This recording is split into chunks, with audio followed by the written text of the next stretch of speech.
देखिए बच्चों, आज linkage and recombination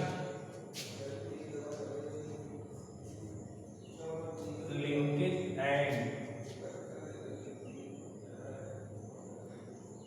recombination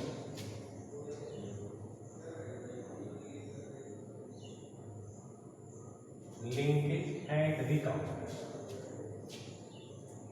linkage and recombination ये जो टर्म्स है यह मेंडल के जो सिद्धांत है उस सिद्धांत के परे, क्योंकि मेंडल के जो सिद्धांत थे वो यूनिवर्सल लागू नहीं हुआ, बहुत से अपवाद भी मिले और जेनेटिक्स के डेवलपमेंट में बहुत सी नई चीजें भी मिली। तो linkage and recombination is a event was totally new concept. ये भी एक नया विचार है, ये घटना भी बिल्कुल नई है। इसे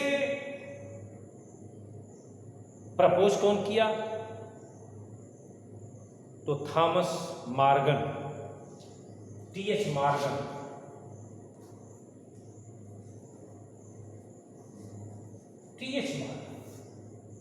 टीएच मॉर्गन आपको मालूम है कि जेनेटिक्स में अगर हम फादर कहें तो Mendel was the father of genetics, but एक मॉडर्न जेनेटिक्स, क्योंकि बेटसन एक वैज्ञानिक थे, तो अगर हम यहां पर भी चर्चा कर दें कि Mendel father of genetics,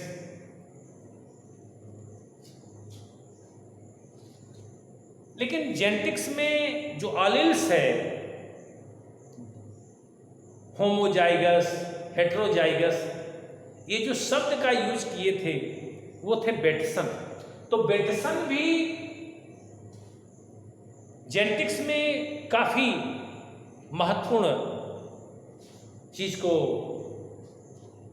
invent किया था, डिस्कवर किया था। इसलिए मॉडर्न जेनेटिक्स के फादर तो वही कहलाते हैं। तो Bateson was the father of modern genetics.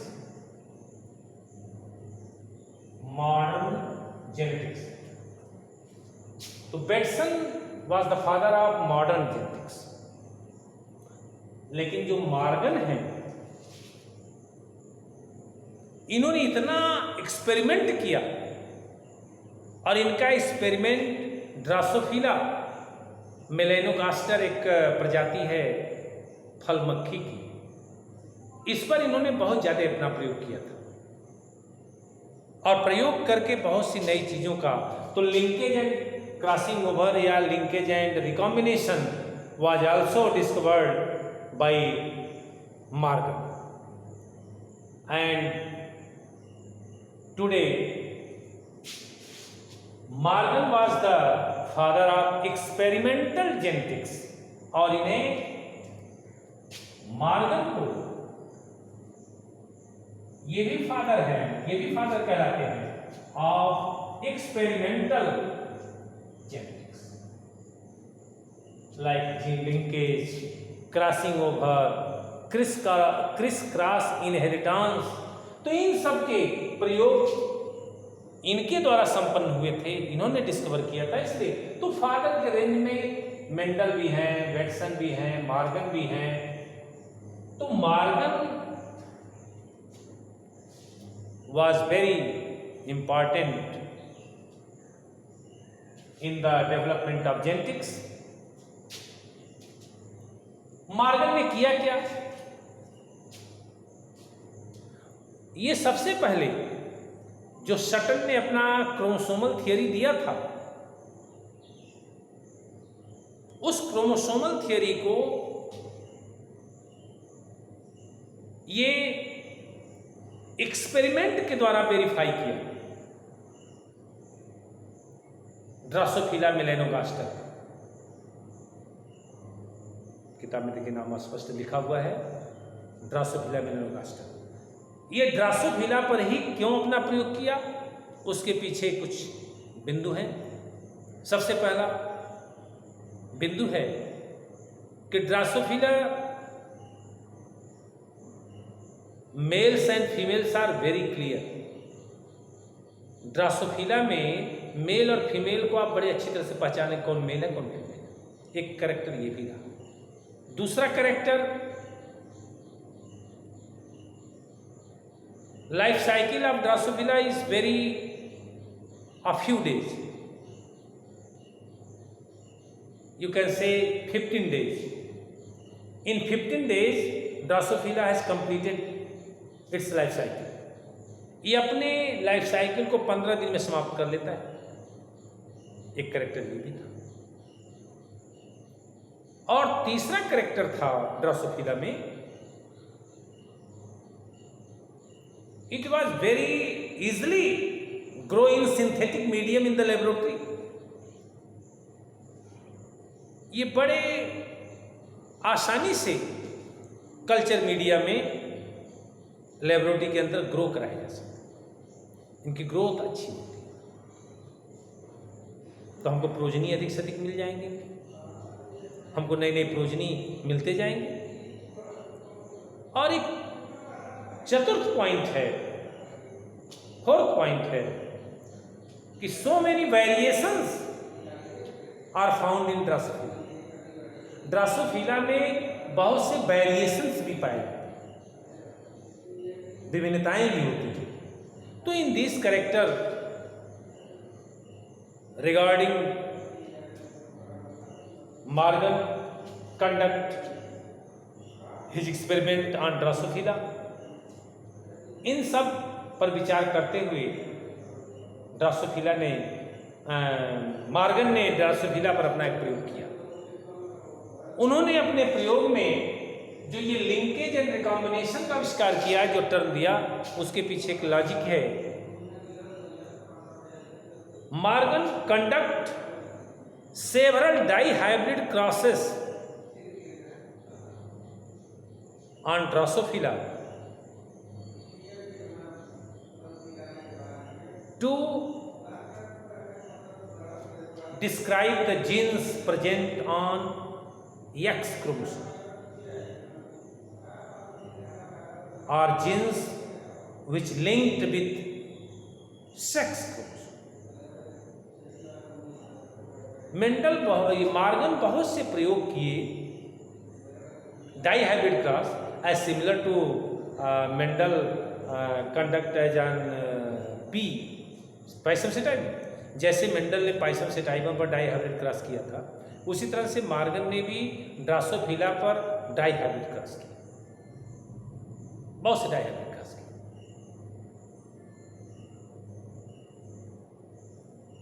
और जो प्रोजनी मिला, उस प्रोजनी में मॉर्गन इंटरक्रॉस्ड भी कराया और क्रॉस करके ये देखा कि F2 ratio is deviated from Mendel F2 ratio. Mendel का F2 रेशियो क्या था? मेंडल का F2 रेशियो था 9:3:3:1। लेकिन मॉर्गन जो डाई हाइब्रिड क्रॉस किया, तो इनका जो F2 रेशियो आया, इन्होंने देखा कि मेंडल के F2 रेशियो से ये डेविएट कर रहा है। ये उस तरह का रेशियो नहीं आता डाई हाइब्रिड क्रॉस ड्रोसोफिला में जब कर।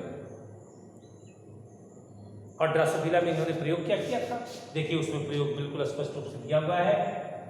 येलो बॉडी और व्हाइट आई फीमेल बना करके इन्होंने क्रॉस किया था brown body and red eye. Yellow body white eye, brown body, red eye, इसमें उन्होंने क्रॉस कराया। ये एक्स क्रोमोसोम पर थे, क्रोमोसोम एक्स, क्योंकि एक्स क्रोमोसोम पर ही इन्होंने अपना प्रयोग दिखा कि जीन्स क्या करते हैं, वो इंडिपेंडेंटली सिग्रीगेट होकर के ट्रांसमिट होते हैं गैमीट के द्वारा प्रोजेनी में या नहीं। इस तरह का इन्होंने प्रयोग किया। और ये जो डेविएशन देखे, ये इन्होंने पाया। एक प्रयोग इन्होंने ये भी किया था एक्स क्रोमोसोम पर, वो था व्हाइट आई, व्हाइट आई, व्हाइट येलो जो है ये बॉडी था, और व्हाइट जो है आई, और ये ब्राउन जो है बॉडी था, और रेड जो है आई था। उसी प्रकार दूसरा प्रयोग किया था, व्हाइट ये आई है, और मिनिएचर विंग, छोटी पंख, मिनिएचर विंग से क्रॉस कराया था फीमेल बना करके। ये फीमेल थी और ये जो मेल था ये फीमेल।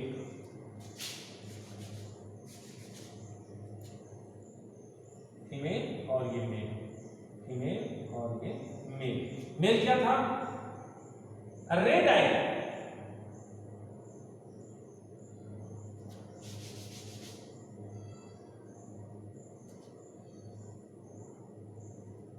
रेड आई, आप इसको ऐसे कह सकते हैं, red I.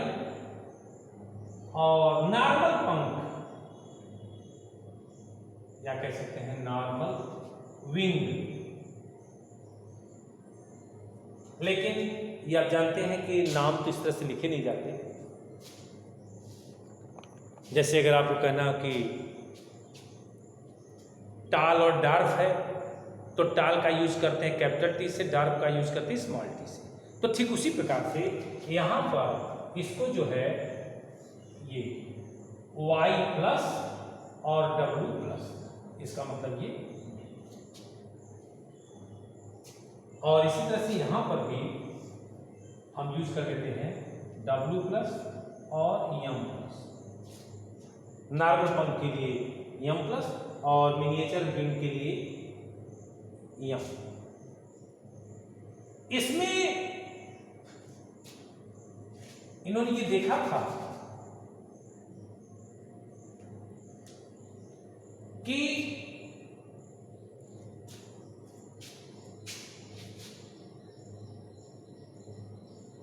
segregation of the genes are not as Mendel found in P. Segregation जिस तरह से मेंडल ने पी में डायहाइब्रिड क्रॉस कर देखा था, और ये 933, तो ये तो नॉन पैरेंटल है, और ये पैरेंटल है। पैरेंटल का मतलब कि ये क्रॉस कराया था जैसे टाल एंड रेड। टाल प्लांट है और रेड उनका फ्लावर है, और दूसरा था ड्वार्फ प्लांट है, और व्हाइट उसका जो पैर। एक तो टाल और रेड, तो पैरेंटल तो ये है 9 मिले टाल और रेड, और 1 मिला डार्क एंड व्हाइट। बाकी ये 6 टाल के साथ रेड था, तो पता चला टाल के साथ व्हाइट है, तो टाल व्हाइट, या डार्क के साथ व्हाइट था तो डार्क शार्क रेड हो गया, ड्वार्फ रेड। तो ये तो नॉन पैरेंटल है और ये पैरेंटल। तो इस तरह का मेंडल मॉर्गन नहीं पाया। मॉर्गन ने ये देखा कि यहां पर अंतर हो रहे हैं और ये जो डेविएशन है, this deviation totally depends on the distance between the genes. ये जीन्स के डिस्टेंस पर निर्भर है। ये जो मैंने पहला क्रॉस कराया और ये जो यहां से ये मैंने क्रॉस कराया, तो ये दोनों जीन के बीच की दूरी अलग अलग है, थोड़ी अधिक है, और यहां पर दोनों के बीच की दूरी कम है।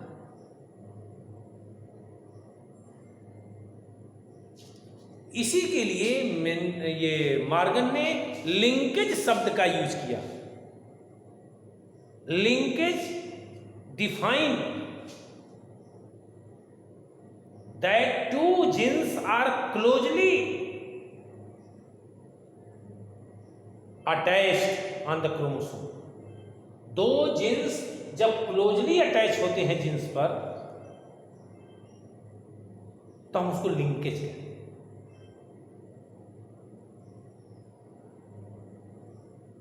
अगर वो दूर दूर है, थोड़ी सी वो डिफरेंस उनमें अधिक है, they are also linkage, but distance is more. यहां पर दूरी अधिक है। मॉर्गन कंक्लूड दैट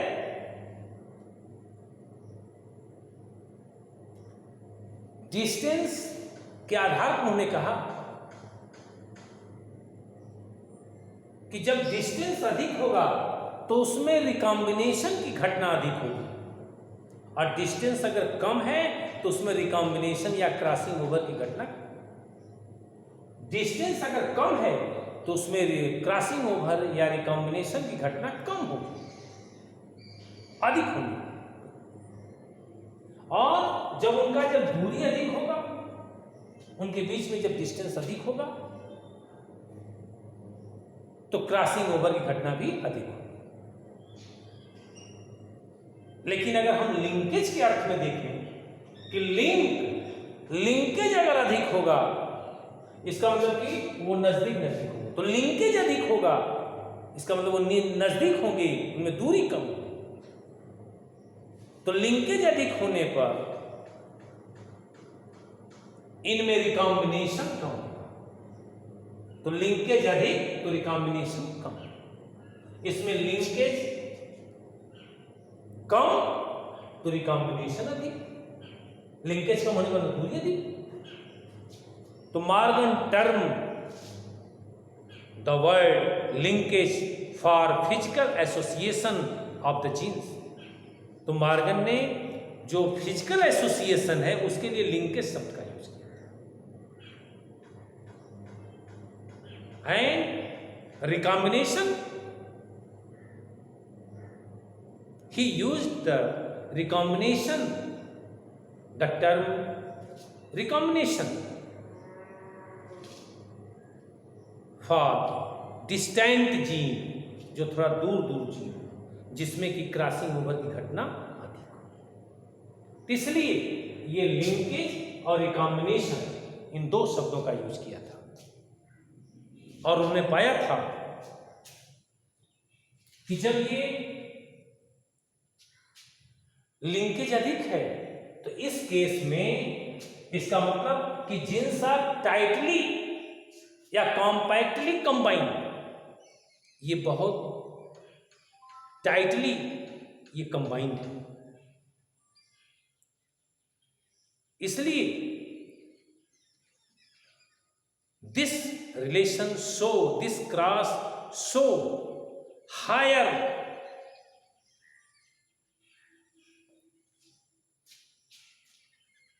इसमें पैरेंटल,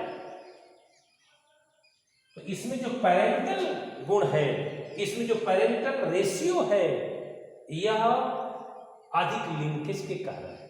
तो इसमें पैरेंटल रेशियो ये 62.8% ये पैरेंटल होंगे। नहीं जी 62 नहीं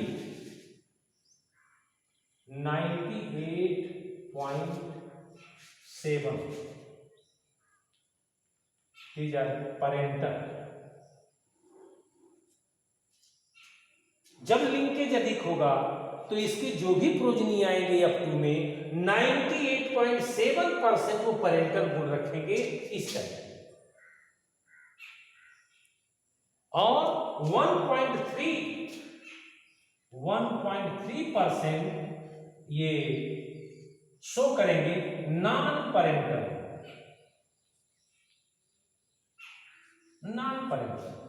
तो अगर लिंकेज अधिक है तो उसका ये रेशियो आएगा डाइहेड्रल क्रॉसिंग, और यदि लिंकेज कम है, इसका मतलब डिस्टेंस अधिक है जीन में, तो ये 62.8% ये पैरेंटल होंगे और 37.2% ये non parental.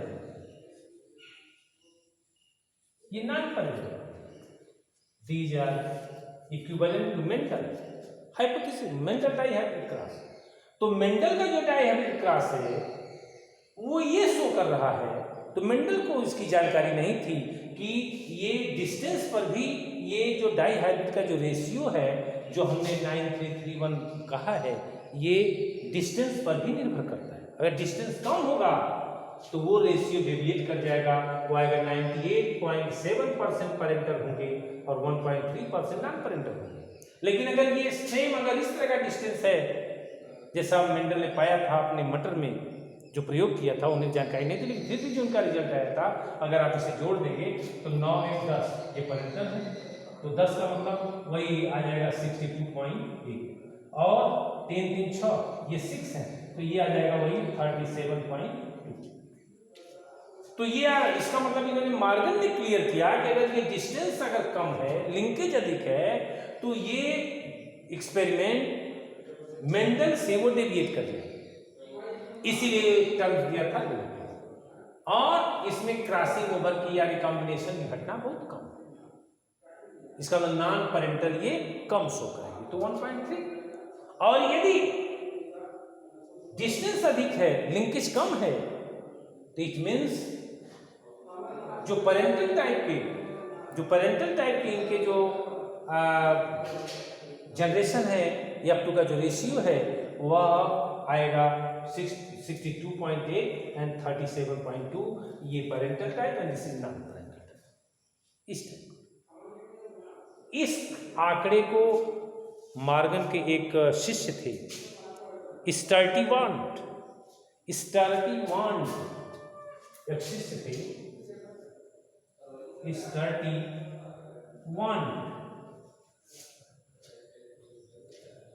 On the basis of this observation, he conclude frequency of recombination. He conclude the distance between gene on the basis of frequency of recombination.